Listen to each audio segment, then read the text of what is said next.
নমস্কার, আমি দেবাঞ্জন আর আপনারা শুনছেন অন্ধকারের ডায়েরি। কাল অর্থাৎ শনিবার আমাদের চ্যানেলে আসতে চলেছে সুলেখক শোভন কাপুরিয়ার কলমে একটি ভৌতিক গল্প, চিত্রাঙ্গদা। লেখক শোভন কাপুরিয়ার বহু গল্প আপনারা হয়তো পড়েছেন, অনেক অডিও স্টোরি চ্যানেলে শুনেছেন।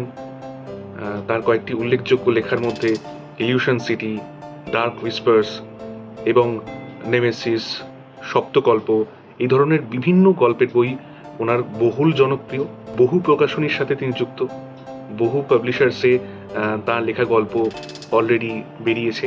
আমরা খুব খুশি শোভনবাবুর থেকে একটি গল্প পেয়ে, এবং সেটিকে আমরা যথাসাধ্য নিজেদের সাধ্য মতো আর কি চেষ্টা করেছি গল্পটিকে প্রেজেন্ট করার। আশা করছি আপনারা সকলে শুনবেন। তাহলে আমরা চট করে একবার দেখে নিই লেখক কি বলছেন। হে এভরিওয়ান, আমি শোভন কাপুরিয়া। অন্ধকারের ডায়েরি চ্যানেলে আমার একটা গল্প আসছে। গল্পের নাম চিত্রাঙ্গদা। এটা একটা হরর স্টোরি, ছোট গল্প, খুব কী বলবো, লেংদি নয়, কিন্তু আশা করি আপনাদের ছোট গল্পটা শুনেও খুব ভালো লাগবে আর ওদের কাজও খুব ভালো লাগবে। এবং এটাই বলার যে এই শনিবার দিন আসছে চিত্রাঙ্গদা অন্ধকারের ডায়েরি চ্যানেলে। তো subscribe them, listen to this story and let us know about your opinion. কাল শনিবার ঠিক দুপুর 12:30 তাহলে আসছে লেখক শোভন কাপুরিয়ার কলমে চিত্রাঙ্গদা।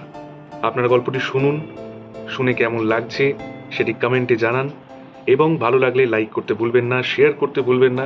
আর হ্যাঁ, যারা চ্যানেলে নতুন তারা চ্যানেলটি সাবস্ক্রাইব করতে একদম ভুলবেন না।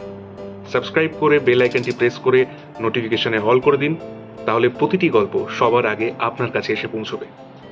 তাহলে কাল দেখা হচ্ছে, শোনা হচ্ছে অন্ধকারের ডায়েরি চ্যানেলে। Stay tuned.